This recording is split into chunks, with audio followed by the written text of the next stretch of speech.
But that should be great. So that's the sort of housekeeping. Sarah, I don't know where you're at with you. Is that a thumbs up? Yeah, there's a thumbs up, as in the wonderful Alex Wu from our team will be sharing the slides. And I can see Ali from Sustainability has joined us as well. Amazing. So I will hand back over to you guys then, and I'll jump in for my bit later. Can I hand over to you, Ali? Yeah, sure thing. Yeah, so just kind of a quick hello and thank you for joining to everyone. So my name's Ali. I am a Sustainability Officer in the King's Sustainability team. So the Entrepreneurship Institute have organised this event today, but this event comes within Sustainability Month at King's. So in the final week of that month now, we've got loads of different exciting events happening this week. But this month has all been about raising awareness of what sustainability is, what we're doing at King's, but also informing students and staff at King's about how you can get involved, learn about the topics which matter to you, but also really importantly, how you can take action on sustainability and climate, to put your ideas and your passion into action to make a difference. That's at King's or beyond. So yes, this event will be part of that. We've got lots of other events happening this week, which are some of the big impact events throughout this month as well. So just to highlight a few of those, we've got the London Student Sustainability Conference tomorrow, where you'll be hearing about sustainable research from different students across London. And they'll also let you know how you can take action on different topics, which they'll be presenting at that. We've got a hackathon on Thursday, which is something we've never done from King's Sustainability before, where you can get together to actually problem solve and come up with actions on various real problems that we are having at King's. So we've got different groups within that, and you can choose the group which interests you most, from sustainable conversations at King's. So how can we encourage our students and staff at King's to have more conversations around sustainability?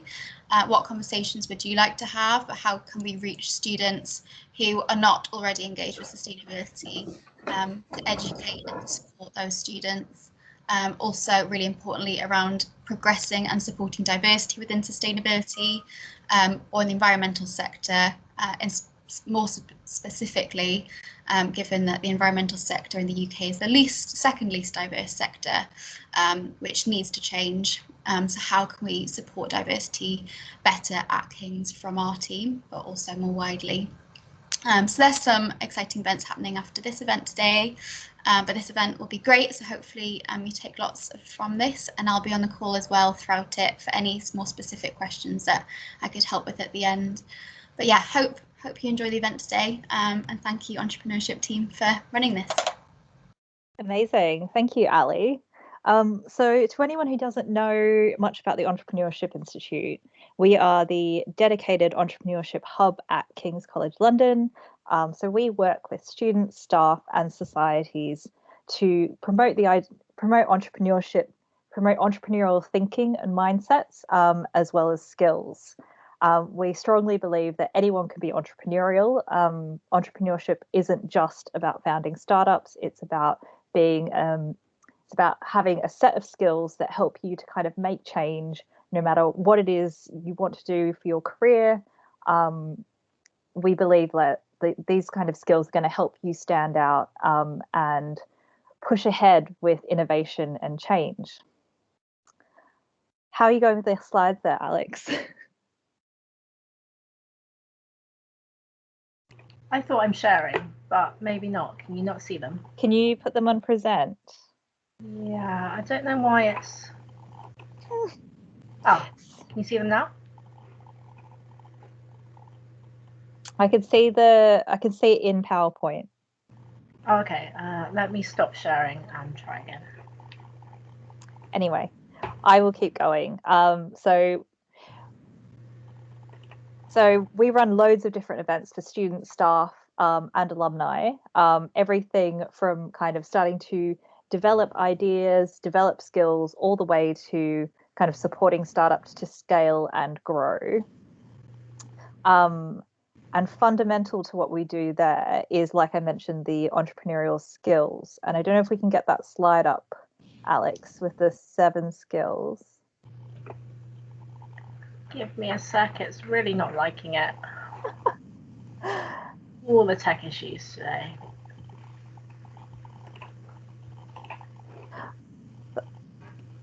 You know what? Let's just skip it. I'll run through them, and you can just imagine that they're sitting on the screen. So the 7 skills are around being compelling, disrupting, and kind of being, innovation is about disrupting the status quo and challenging the ways that things have done. Thinking lean and agile, a dedication to a kind of rapid, continual learning, adapting, and iterating. Validation, which is about really understanding your audience and market, and making sure that your ideas are actually solving the problem for the people that the problem affects. We've got being resilient, which is a kind of about building your networks and that kind of bounce back ability, so that you're able to kind of get back on the horse when things don't always go the way that you plan. Building teams of kind of diverse and from diverse backgrounds, diverse experiences, and thought, and getting things done. And so the kind of skills that we'll be going over today with our speakers are about kind of disrupting, so kind of looking at the way that things have been done unsustainably for a long time and thinking about innovative ways of doing things that are more impactful for our communities and our planet. Thinking lean, which is about, again, that iteration, so testing things to the least amount of waste, and getting things done. So I'm going to pass over to Catherine now.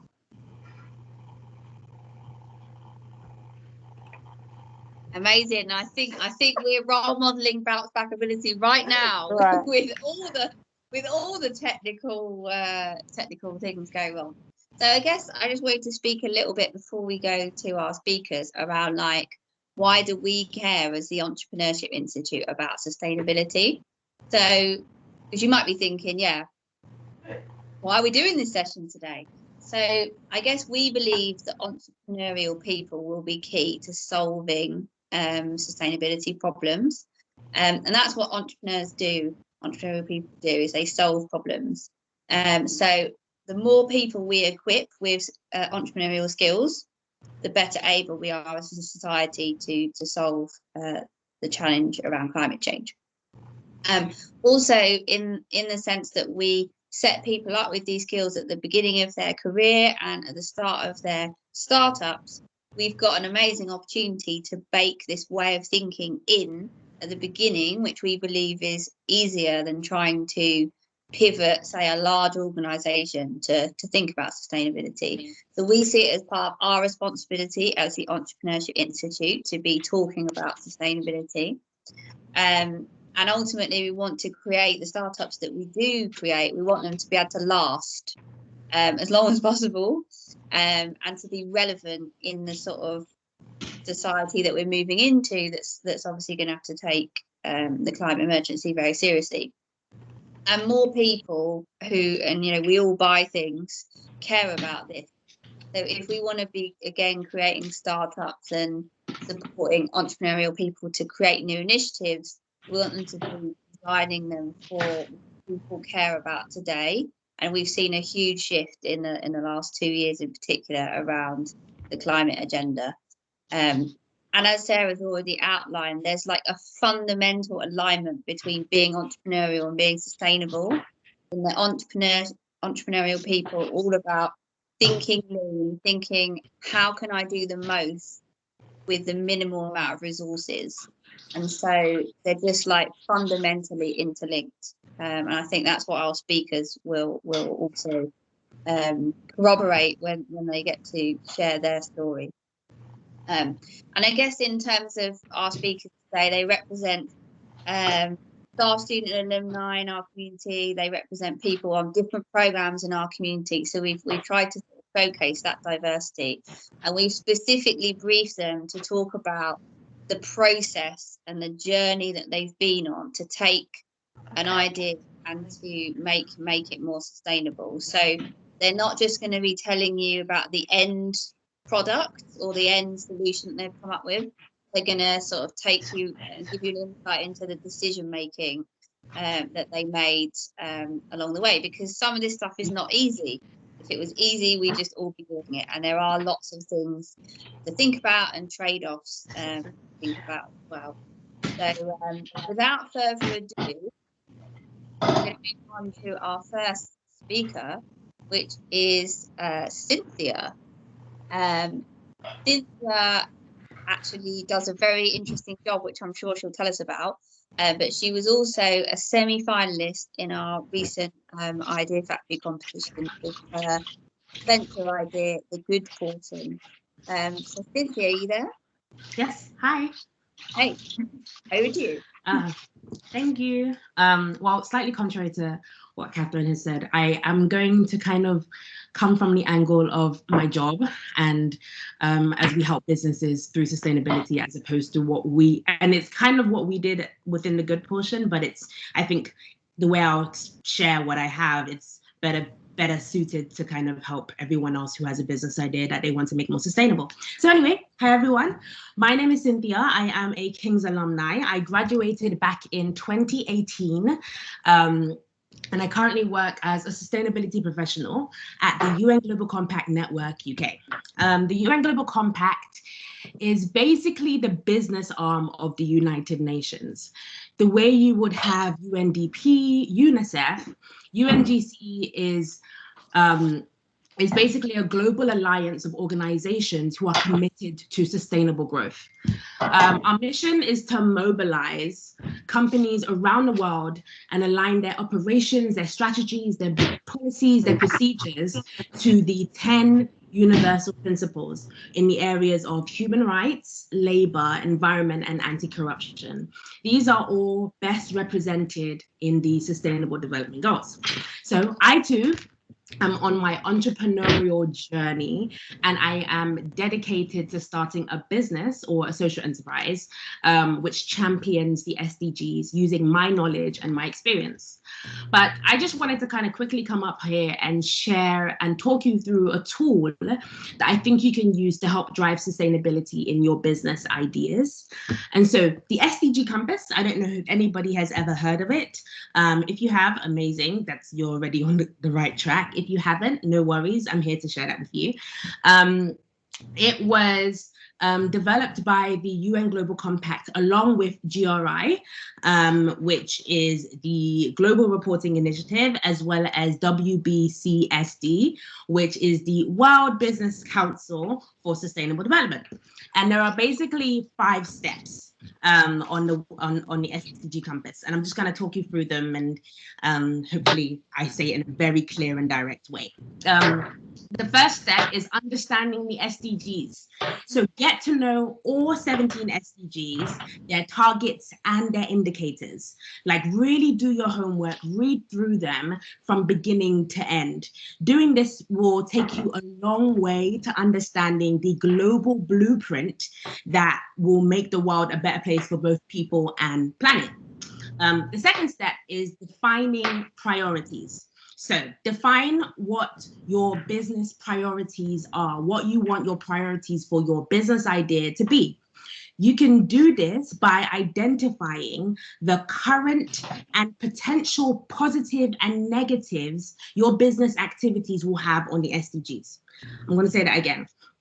You can identify priorities by identifying your current and potential impacts, both positive and negative, that your business activities will have against the SDGs.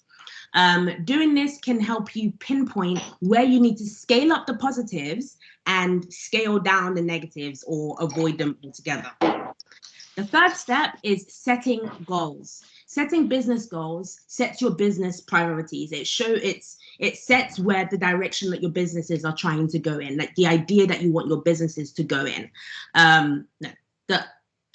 Where you want your ideas, the direction you want your ideas to go in. At this point, it's you identify your business, and it's you can use the positive and negatives that you first identified in the previous steps to help you identify the best goals that you want to set for your businesses. And these goals need to be goals that are aligned with the SDGs that you did in the very first step. So that is, you learn about the SDGs in the first step. So come in the third step, you kind of align the goals that you want for your businesses based on those SDGs that really stood out to you, that you could really understand you were was connected to your business ideas. If that made sense. I think I was rambling a little bit there, but I hope that made sense. The fourth step is integrating. Here's where you integrate the goals you set into some, if not all, of the areas of your core business or core potential business, should I say. So that's the product and service you're offering, how your customers interact with you, how they interact with your business as a whole, your product and your service, and if applicable, the choices that you use, the choices you make when it comes to raw materials, transport, distribution, and networks, and the products end of life. And when your business gets bigger and your idea gets bigger and you become more successful, your core business will expand. And so the way you integrate your goals will expand to stuff like your office spaces and your employees, etc. Now, the fifth and final step is communicating, reporting and communicating what it is that you're doing in regards to the goals that you've set and how you've integrated it into your different areas of your business, like I said, is going to be so key when it comes to your different stakeholders. Communicating what you're doing in regards to sustainability is going to share that you value. So it's going to share with your customers, investors, and just the wider community, the wider world as a whole, that you value sustainability and that you will continue to do so. So I hope that makes sense. Just quickly one more time. The first step is understanding the SDGs. Really get to know them inside and out. The second step is defining your priorities, defining what's important. And you do that by measuring your positive and negative impacts against the SDGs. The third step is setting goals. And you use the positive and negative impacts to set these goals. The fourth step is integrating these goals into the different areas of your core business. So that's your products, that's how your customers relate to your product / service. That's anything else that is applicable for your core business. And then the fifth and final step is communicating, reporting about what it is that you've decided to do, what it is that you are doing. So I hope that helps. And back to you, Catherine. Thank you, Cynthia, for that overview. Just to bring it back to the good portion, I know you guys did that really well in your application. That's one of the reasons that you got to where you did in Idea Factory. So, if you want to get on our good side, this is good stuff to be thinking about. So I'm going to hand over next to Thomas and Joseph, who are from Loma, which is one of our King's 20 startups. So this is startups that we support for a whole year. So I don't know which of you is gonna go first, but whoever it is, that's go me. for it. So thank you, Cynthia. That was actually really great. Let me just grab my notes here. So Joseph and I are both at we started Loma. It's a sustainable company, I guess. We make it easy to buy secondhand, essentially. We bring the entire market into one place. You can search on Loma, you can search anywhere. So that's the main idea. The reason we got into this is that we looked at this problem of waste in our society. Just a few fun facts. There's 100 million phones thrown out every year in Europe alone. And that means that they're burned or they're buried somewhere in Asia, somewhere out of sight. $500 billion worth of clothes are also burned or thrown out. I mean, even if you try to recycle some of your clothes, they often end up getting burned anyway. At the moment, we currently use 1.7 Earths worth of resources, and that number is constantly increasing. And as other countries are developing, that that number is going to continue to increase. Not that that's a bad thing, but it's something to keep in mind. So our systems are really, really inefficient. And currently the technology or the recycling systems or whatever we have in place aren't cutting it. We're still using too much. We're still damaging the planet. And a lot of that comes down to how consumers, like how we shop, how we look at the world, how we see our impact on the world. So I want to like bring, that's basically the problem that we started out with. Yeah. So I want to bring you like this to a bit of a debate about environmentalism called the Prophets and Wizards debate, which some of you might have heard. There's a great TED Talk. There's a great book out on this. So if you if you want to learn more about it, go find it on YouTube. Prophets and Wizard by Charles Mann. And essentially, it boils down to this. Wizards believe that we can keep consuming the way that we are, and technology such as like carbon offsetting or like renewable energy like nuclear fission will come in and save the day sometime in the future. Prophets think that, you know what, like our consumption habits are totally off. Our economic system isn't working for us. We need to redesign our economy. We need to change our habits. We need to maybe some social engineering involved. Think kind of like small decentralized communities. You know, that's what some of those people are thinking. Joseph and I both stand way more on the prophet side of things. And it's important to realize that there's value to both prophets and wizards. There's value in, you know, investing in renewable resources and investing in nuclear fission and carbon capture and all those things. But since this is a startup space and this is like the tech space in particular, there's a ton of wizards out there and there's really not as many prophets. The simple reason that, you know, it's more profitable, it's easier to give people what they want and assume that someone else might, you know, fix that problem later. When that technology is going to come in later. The thing is with that way of thinking is that all of the stuff that we're putting into the environment now, we can't really take that back. The things that we do right now, it's really difficult technologically to remove all the pollution from, you know, dyeing something in the fast fashion industry. That pollution in that river, in that part of the ocean, it's really, really hard to take that out at the moment. So, you know, barring like hugely, you know, huge innovations that we can't even conceive of right now, you know, we're going to have to tackle waste on a very small scale, you know, well, not a small scale, on the individual level, at the each business level, each person has to do their part to make it, has to do their part. So what does that look like really? Well, so the thing is, I think the main thing is this feeling of, you know, you're not just trying to do the same thing that other people are doing, but with just less impact. It kind of takes a whole shift of perspective on how your company fits into the ecosystem of like sustainability. So I want to encourage all of you guys trying to start these companies, not just to think, okay, here's what someone's doing, but I'll just do that, but I'll do it like 10% better.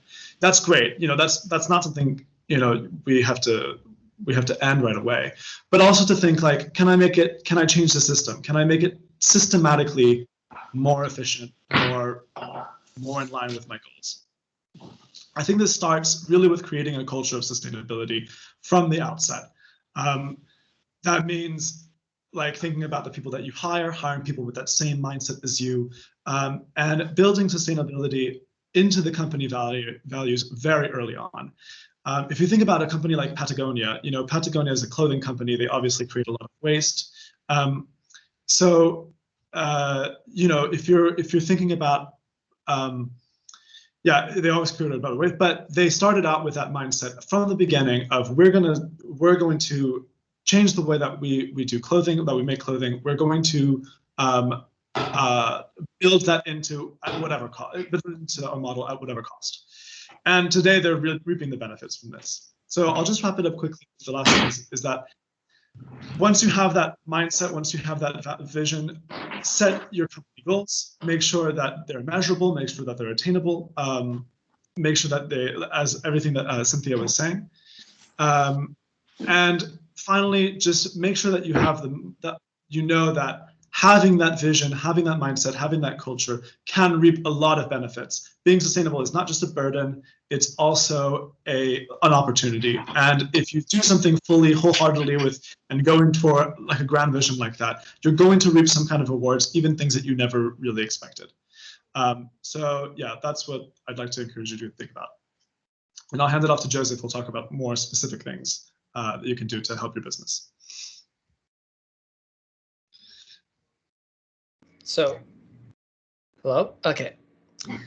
Yeah, I just want to do like a quick fire, like just 5 or so bullet points on like if you're starting a business, and if especially if you're in the founding stages, just very quick like practical points. Thomas covered most of like the more theoretical and like the more of the reasons why you should do it. So yeah, firstly, I'd like to reiterate the point that you can't just, get addicted to starting your company the same way other people have, and then just hire someone else to clean it up. Like, we're polluting now, but we'll just, hire a tree planting initiative to offset our carbon. Just as Thomas said, like there's limits to what can be captured back. And a lot of those offsetting initiatives are actually quite bullshit anyway, so watch out for that. Yeah, so I actually helped my friend Amara, who's in the beginning stages of her business. We went through her whole fulfillment supply chain really to really like see what like the pain points of her sustainability strategy, what they were actually. So one, we looked at packaging. She uses plastic. I urged her to do paper. There's lots of things you can actually do with paper. I'm not gonna bullshit and say like, oh, it's gonna be as cheap. It's not, but you can be surprised. You could be surprised how cheap you can get it if you buy it in bulk, especially if you buy from like AliExpress. There's reinforced paper packaging. It's great. Transparency. You can do a whole TED talk on transparency, but I just want to leave it with this point. Like really ask yourself, or like ask your manufacturer where you're sourcing these products. Like see what the conditions they're being made in are like. Be very hands-on.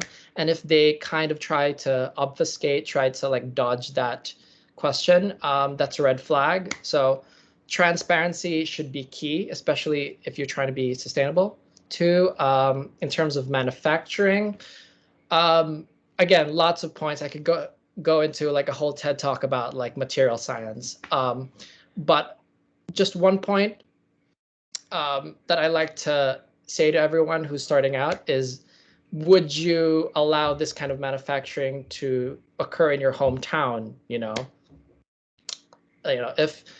If you see like, they're polluting a certain amount, would you allow that to occur in your hometown? And that really kind of reframes the whole conversation, because a lot of us who live in, the UK, like we are fine with like with the pollution happening somewhere else. But if it's in our backyards, it really shifts the conversation. Like, I'm not okay with you dumping that kind of pollution or like that kind of waste.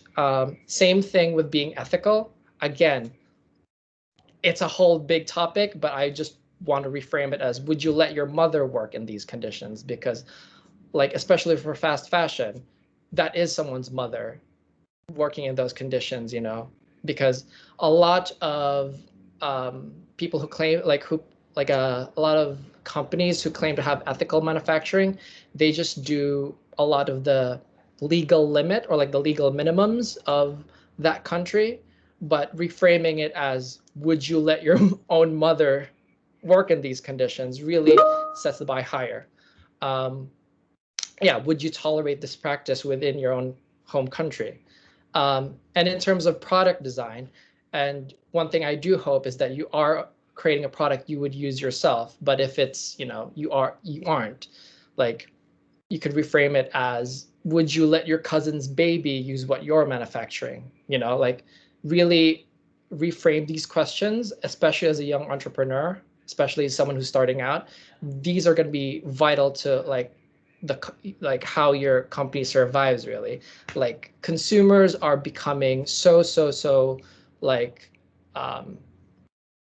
discerning. The internet is free. Lots of them will like dig through your supply chain. They will find out. But yeah, and my final point is pick a struggle. Try, like, you're not going to be perfect. And like, it's better to do your best and then fail at it rather than not trying at all. You know, otherwise the risk is just no one starts doing anything. I don't know if, I think me and Thomas have ran out our time. So I'm gonna leave it there. Yeah, definitely. DM us if you have any questions. Yeah, do keep putting questions in the chat, and we'll come back to those at the end. But a really good point that's come up in some conversations I've had around, like, you know, people who are in this space who are trying to make their ideas more sustainable have got such, you know, high levels of expectations of themselves and of what they're trying to achieve, and actually, you know, to you know, give yourself a break also sometimes. You know, you're not allowed to eat the whole elephant, as they say, in one go, and it is a process. So really good point to end on, Joseph. Thank you. Next up, we've got Stephanie, who is also one of our Idea Factory semi-finalists. So Stephanie, over to you to talk about the idea that you applied with, and what plans you had to make that a more sustainable solution. Hi, thank you so much. So I'm Stephanie Avramidis from Elliptech. So Elliptech is a scientific software hub and platform striving towards our mission of improving the quality, quantity, and impact of research. We are working to reinvent the stream through which research flows, using technologies including the blockchain and machine learning to free up researchers' time, to foster collaborations, and to protect intellectual property.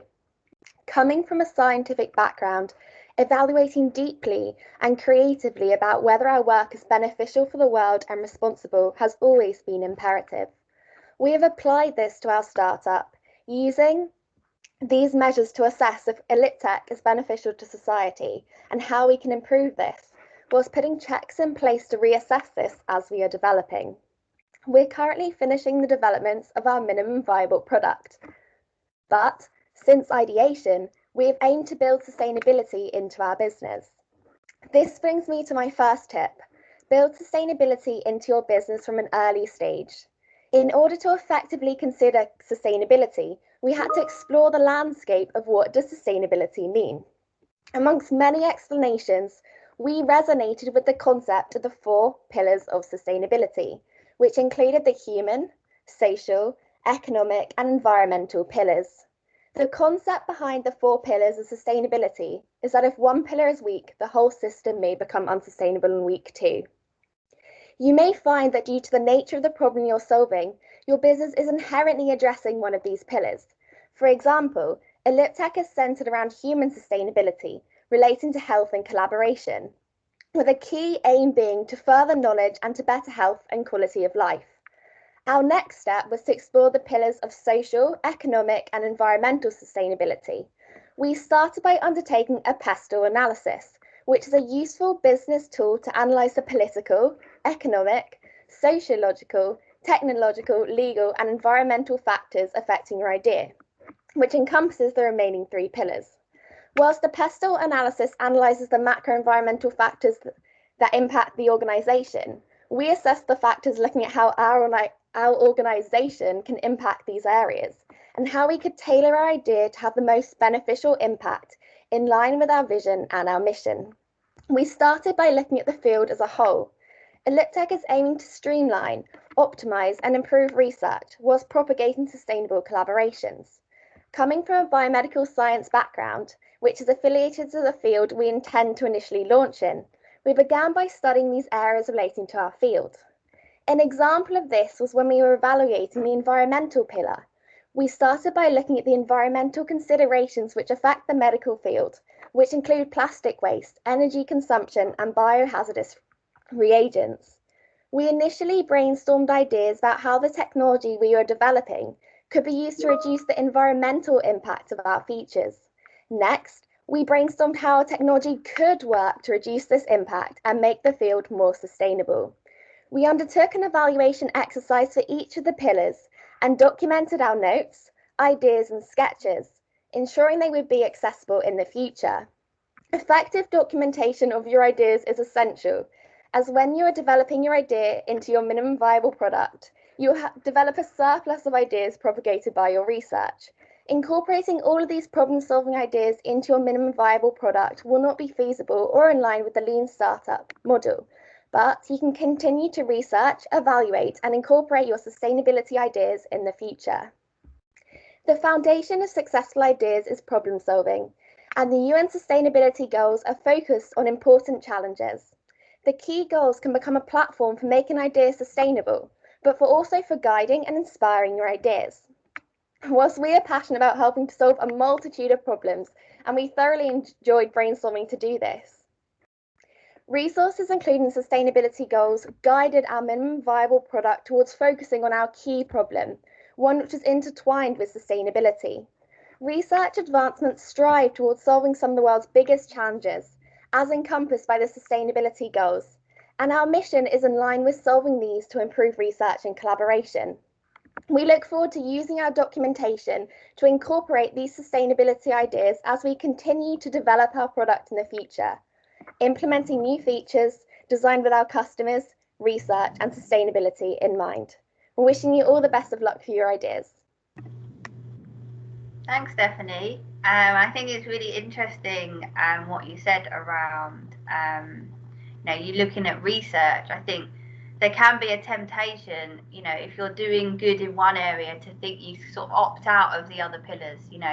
We're doing this collaborative research. We don't need to think about the environmental side of things. So I think what's really interesting about what you're saying is that, don't get complacent. Do think about the whole picture. And even things like, scientific research, it might be an area that we think,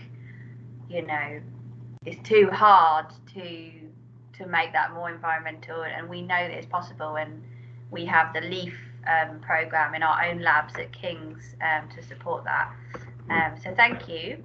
We're going to move on to Isaac from Enactus KCL, which is a society. I'm sure he'll tell you more about that, but also is an Idea Factory finalist with Hydrogrow.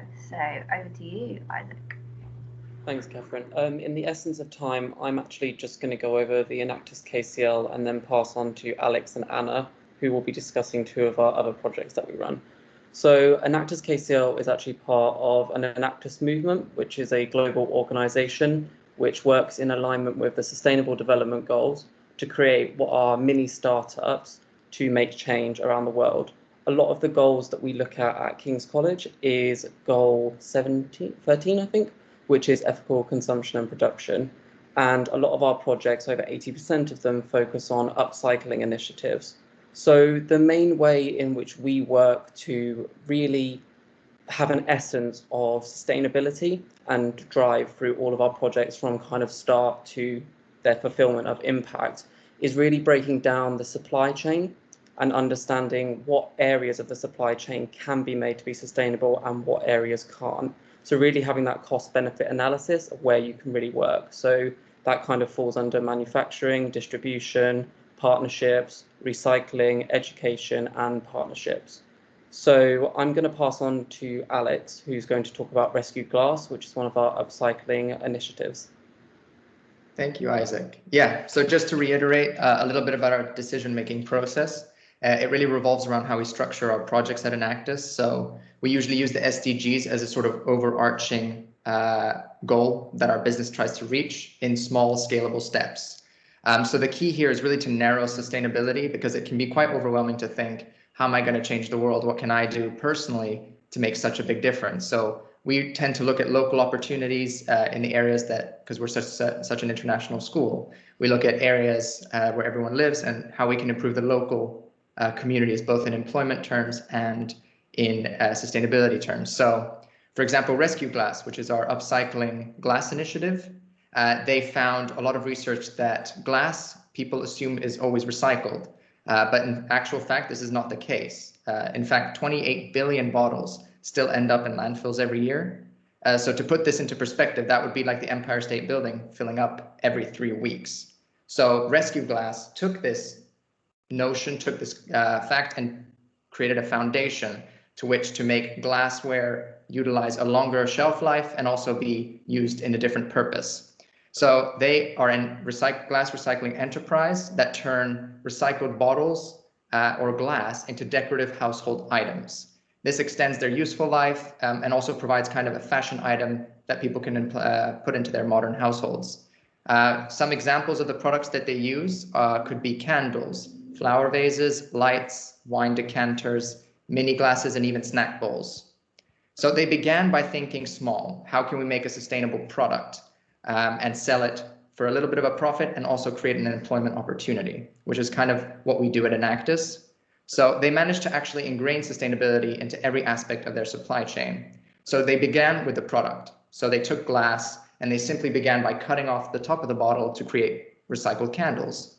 They then started expanding and playing around with this notion to see what else could we really improve on. And now we're happy to say that they have improved into their own branded candles. They have their own wine decanters made completely from scratch. And this is essentially starting small and then scaling up. They then also looked at how can they make their supply chain more efficient and more sustainable without losing that sort of key sustainability and also the cost, because it is a social enterprise. So they looked at how they could make their packaging more recyclable. So they teamed up with a beneficiary, Second Chance Bangkok, which helps underprivileged men and women gain work opportunities. And they essentially create our packaging through recycled clothes. So not only does this provide employment opportunities for people who need it, especially during these challenging times, but they also create an opportunity to improve our sustainable outlook and impact going forward. To then further advocate the sustainability issue, Rescue Glass created an advocacy program. So they actually go into international schools and teach about their sustainable methods, how to incorporate sustainability into their business model, and the impact and the necessity of sustainability for future generations. And they've actually successfully integrated into multiple IB schools and are part of the CAS program for a lot of these international schools in Bangkok. So this is an example of kind of what Enactus stands for. They took an issue that they saw locally in Thailand, which was the fact that glass bottles ended up on the streets or in landfills. They then took this to create an opportunity that was simple in idea, but had the potential to be expanded on. So now they have a full-fledged business and are looking to expand into the UK and even partner up with the Vault, for example, to collect bottles and create new products here. And they're also looking to expand into B2B sales to improve office glassware. So this is kind of the way we look at our projects. We look at scalability, but also starting small, because that's the best sustainable route for us to take. Yeah, that's everything from me. And now Anna will talk about her project. Love this Enactus sort of self-organizing with like looking at time, passing on. So go for it. Yeah, thank you, Catherine, Isaac, and Alex. Well, first of all, it's so very inspiring to see so many of you here wanting to know how to make your product more sustainable. It's really awesome. But yeah, anyway, who am I and what do I do? So I'm a third-year student at King's, and I started Enactus in the first year of university. Then now in my third year, I decided to found my own project. And we are a fully sustainable menstrual cup startup. And what that means is that the production itself is minimal waste, the material itself is fully recyclable, it's ethically sourced, our packaging is fully sustainable, our delivery is carbon offset, and part of our profits actually go into sustainable pad production in lower income countries. And now to just give you a little bit of perspective in a whole lifetime of a woman experiencing her period, you will actually fill a whole garbage truck full of waste. And you can actually save up to 5,000 pounds by using menstrual cups. Now, there's a bunch of options already out there. However, none of them are perfect in terms of sustainability, and which is where we come in. So the usual cup is made out of silicone, and that production actually involves a lot of waste and harmful chemicals. Now, I kind of want to tell you of each of the steps that I took to kind of get to the point where I could say my business is sustainable from A to Z, using examples from my own experience, just to make it kind of more visual for you guys. Well, first, it's essentially just about understanding your business model, which I assume most of you do because you want of course, your business to be successful. And and then do your research. And this really ties into what Cynthia also talked about earlier with knowing the 17 SDG goals and other research you can do and identify. And what I would recommend you to do is actually reading up on scope 1, 2, and 3 emissions. And this is because it really gives you an extensive idea into how business operations actually affect the environments in terms of emissions and waste. And from there, you can easily link that to your own business model, into the emissions and waste that might arise from there. Now, I will use my own business model and kind of to make the further steps that I took more clear. So first step, production. And now this one took quite a lot of effort because it would have been so easy to go with the first option. We would already be producing our cups if we did that, but we really took the deliberate decision of not to. We wanted to find the best producer out there in terms of ethically sourcing the material and sustainable minimum waste production. And that took quite a lot of effort and time, but and cost didn't align at times, but in the end, we got there and we are happy with that.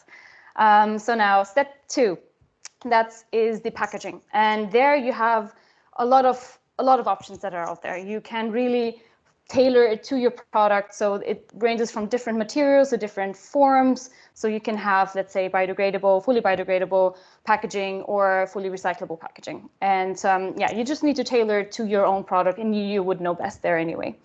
Then step 3, that is the actual delivery. And here there's less options, but my team and I did research into the options that are out there. So that are delivery services that fully offset their emissions or use energy from renewable sources. And that is, of course, the better option, or I would say so, rather than offsetting. But I would happily share my research with you. Just drop me an email. I will put my email in the chat later so that you can contact me anytime, and I will happily share my research with you guys. And now step 4 is think about the end use of your product. And for us, that was quite easy because in the beginning, the whole idea arose from the need to have a menstrual cup that is recyclable or even biodegradable. And of course, we are using a TPE material, which is fully recyclable. But for you and your product, that might mean reshaping your product entirely, or actually until you go to that point, you might want to go for services that offset the emissions or the waste that arise from the use of your product. And there are some options out there already. So for example, Climate Care is one of the many businesses that offer your business help in making your product more sustainable, in the sense that they give you the option to offer your customers to offset the emissions that may arise directly when you're buying your product. There's other kind of case studies that they provide. It's also just inspiring to read about that and might give you some other ideas on how you can reshape your product. Now, the last step I would want you to take or kind of think about is try to make some connections within your business model and just how to make it smarter, essentially, because for us, that kind of meant creating a wider purpose with our packaging. So our product comes in pouches that are made from recyclable material. And that actually complements the product because you want to have some sort of mechanism where you can store your menstrual cup when you're traveling or just, doing whatever. So now you can safely store your cup in the packaging that it comes in. So it has, this wider purpose to it, and you can try and find complementarities for yourself and your products.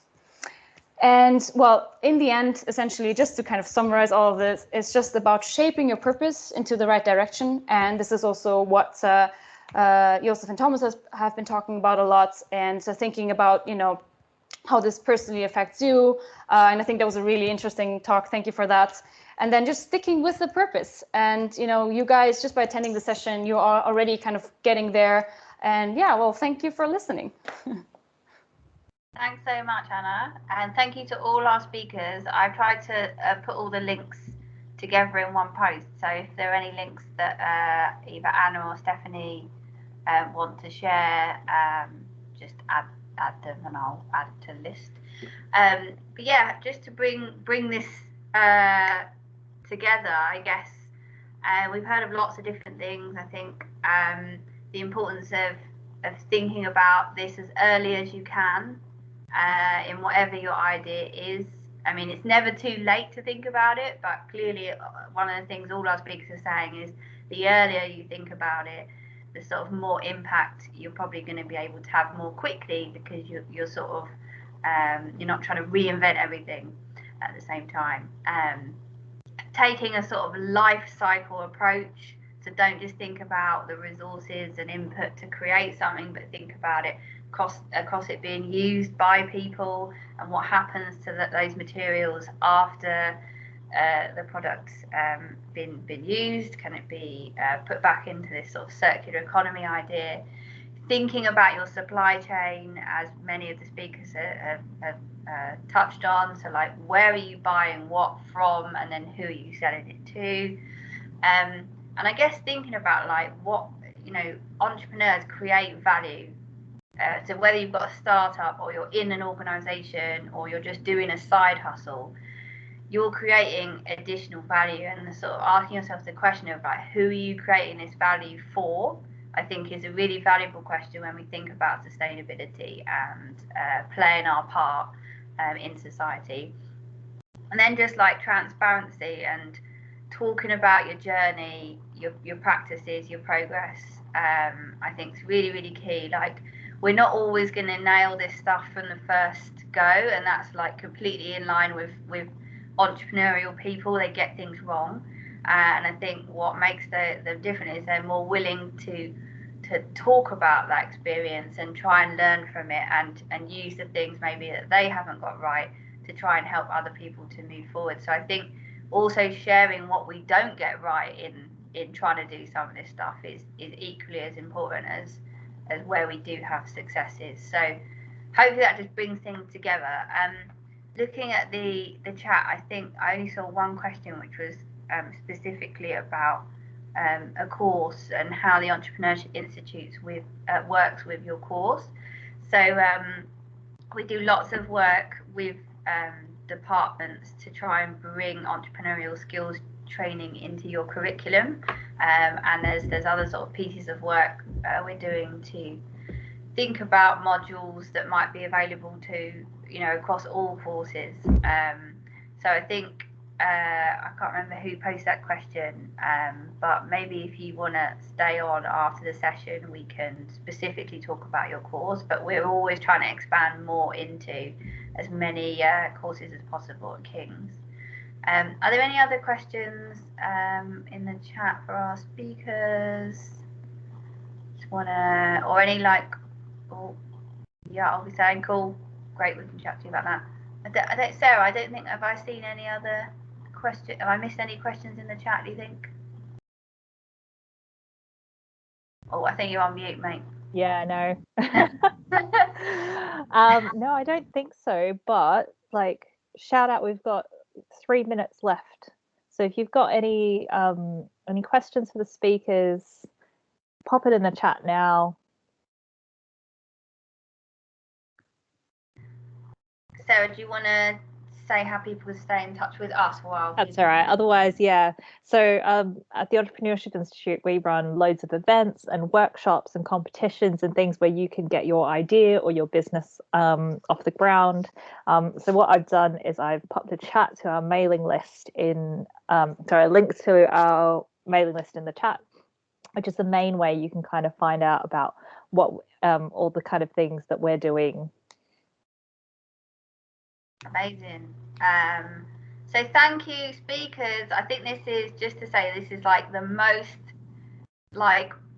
biggest panel and most diverse representation probably of our community I think we've ever attempted, and the first time ever that we've had Idea Factory speakers, I think, on a panel as well. So thank you to all of you for your time and thinking about what you're going to say, and also just the work that you're doing, smashing it. High five.